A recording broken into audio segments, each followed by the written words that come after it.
I'm Mike Moon. I'm Ben Carew. It's 5 o'clock. It's 5 o'clock.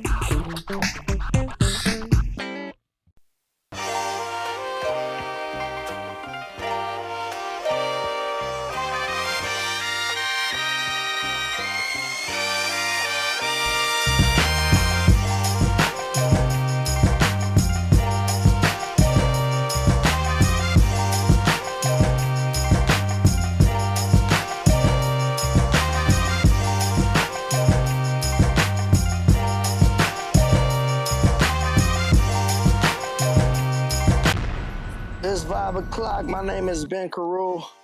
I'm here with one of my friends, tremendous artist, a tremendous videographer, a tremendous producer, just an all-around creative.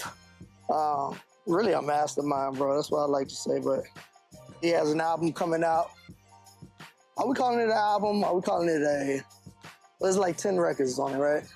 Yeah, 10 records. I mean, I guess I'm still at that point where I don't know if I'm gonna drop an album or just use them as singles. However, I recorded and started creating in a album format, to have a nice body of work. All right, so my first question to you is, and I know we talk off camera, obviously, right? But so for years, you've been recording for other artists. You've been shooting their videos. At what point did you decide to pivot and focus more on your artistry? Well, to be totally honest, that's a good question, bro, because it was by accident. Okay. I wanted to do more for my imagery, so I was working with, so it started as I was working with a lot of different videographers, and during that process, I felt like my image and my vision wasn't fully getting seen, and it fully wasn't being handled correctly, so I wanted to take, you know, the time and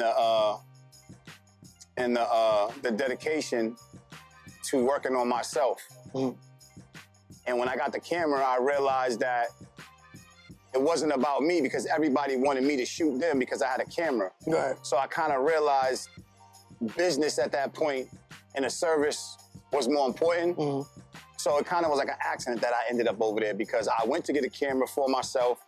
But when I got the camera, other artists noticed that I had a camera and wanted to book me for their projects or their videos or whatever. So it was kind of an accident. And then I just fell in love with it. The passion just came and I never looked back. And so when you made the decision to actually pivot and start doing your own music, talk me through some of the challenges you had. Like, how difficult was it getting back into it? Because when you do something that you love for so long and pivot into something else, just because us as creators, we like to venture out and do other stuff. Yeah. But then going back to that first thing that you love, singing and songwriting and song structure, what was the challenge going back into that? I think the challenge was trying to rebrand myself. The challenge was coming back with a different outlook and different purpose. I think that was a challenge. And once I figured out what I wanted to do, what I needed to do, it started to become easier. But just hard work, man. Hard work in that studio made me feel like I needed to be back in this music thing. Right, yeah. And then inspired by all the other artists that I worked for in the past, for videos, you know, hearing new music come out, being a part of their background team, I started to understand how things moved. And do you feel like this album reflects present-day Javon? Because we go through our trials and tribulations, we evolve as artists, as human beings. You think this project that you've been working on for the last year and a half, this current project, you think it reflects who you are today? Absolutely, without a doubt. You can definitely expect when you hear this project, if you want to know who I am or want to know my thoughts, it's definitely from my perspective. So it'll be my thoughts, it'll be the way I see things, it'll be my feelings, it'll be what I went through, it'll definitely be me. You know, everybody has their own outlook and perspective on things, and so don't I. Yeah. And so I'm presenting to you guys my perspective. Oh, and so if someone listens to it, song 1 to song 10 or song 12, beginning to end, what do you want the listeners to walk away with? What type of... I want them to walk away from this project. I want them to walk away with understanding that I'm a vocalist. Right.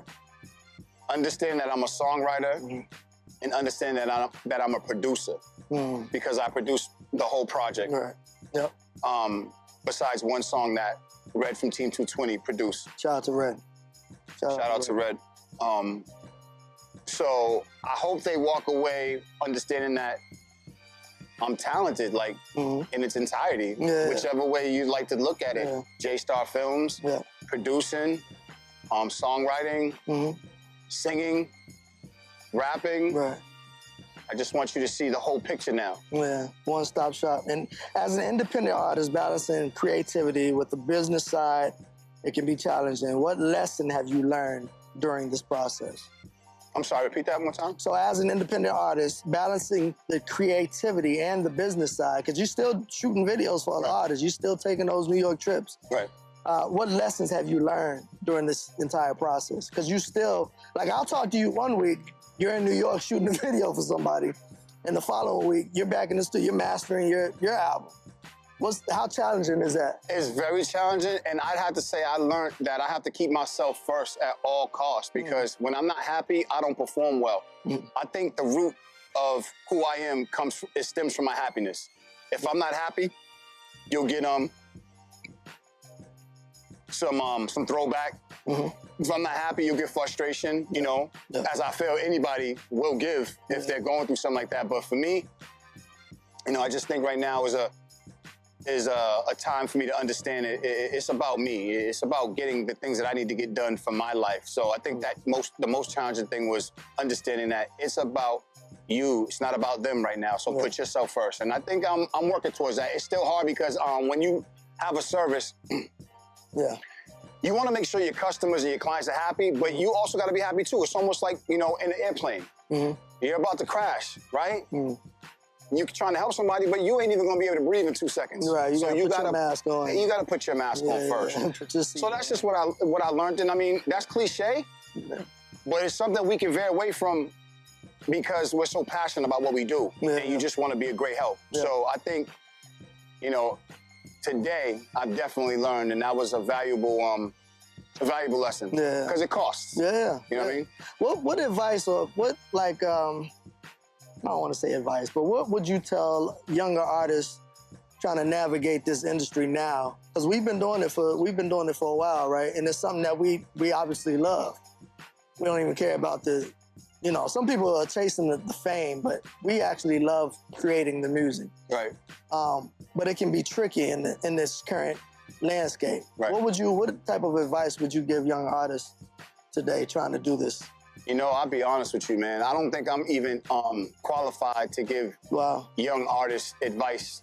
But I'm a father, so I think I'm qualified to give the youth advice from that perspective. And if I could do any advice given in that aspect, I just say, cliche, stick to your dreams, stay out the streets. That's it. Whatever dream you have, I don't care if it's mopping floors or washing cars. Right. Stay out the streets. Find a way to make money. If you got a family, take care of your family. You know, music, if this is what you want to do, obviously you have to put that first, but you got to have your priorities in order and be stable. Right. Please be stable. Right. And lastly, which should have been first, is you can't call yourself an artist at any cost without a paintbrush. So if you are an artist and you're a rapper or you're a singer, you must have a pencil, you must have a microphone. Right. You must have a DAW in this day and age. Yeah. You can't be looking for a producer. You can't be looking for dudes to do your video. Invest, buy your own camera. Invest, buy your own MPC. Invest, do those type of things that will help you be self-sufficient. Then you have leverage. Then you can provide a service. And now you're turning your talents into business. So that's what I would tell any young cat underneath me from a father standpoint. Because to be honest, everybody has their own formula of how to get rich. Right. Everybody has their own get rich scheme. Right. Some of us make it, some of us don't. But there's a lot of us that's still trying. Yeah. And the odds are, yeah, you know, if we keep trying, right, chances are leaning towards us actually getting where we need to go instead of being a quitter. Right, right. Nah, that's dope. I want you to give me, this is one of those R&B questions. Give me some of your influences. We can stop at 5. We don't even have to go. Because, I mean, if I ask you this same question tomorrow, it'll probably be a different answer. That's kind of crazy you say that, because I was about to say to you, I got to really dig deep, because I think all my career I've given answers that today, when I hear different artists, I'll go, damn, why I didn't say that, why I didn't say that. Right, but exactly. For sure, off the rip, I got to say R. Kelly, he has to get in that top 5 wherever I place him. That doesn't mean number 1. Yeah. That doesn't mean number 5. Right. And I'm going to speak for a certain time period as well. I want to speak to the time period 1990s and 2000s. So definitely R. Kelly.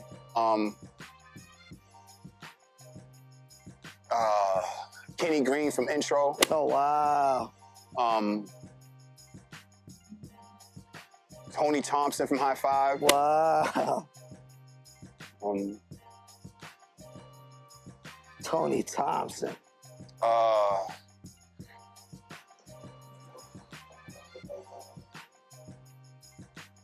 D'Angelo. Let's go.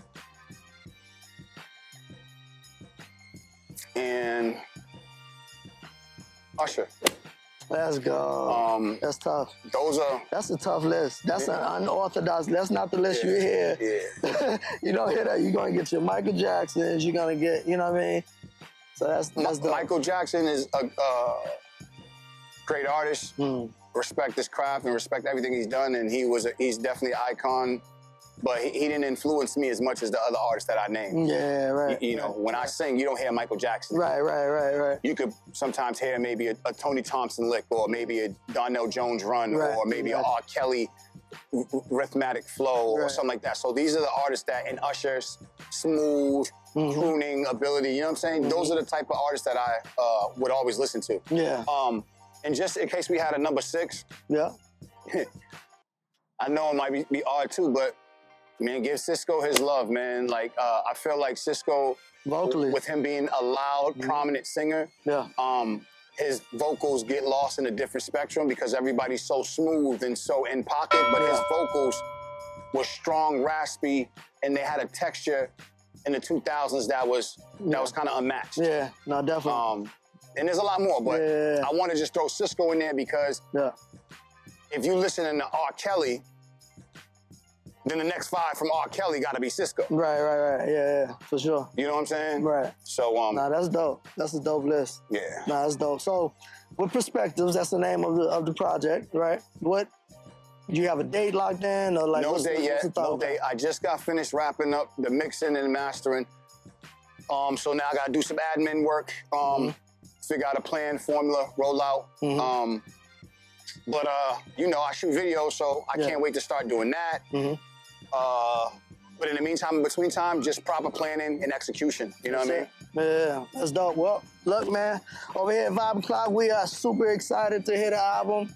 I can't wait for people to hear it and see the growth and see the direction that you're going in. Appreciate it. What you want to leave the people with before we head out, man? Let this motorcycle get by us.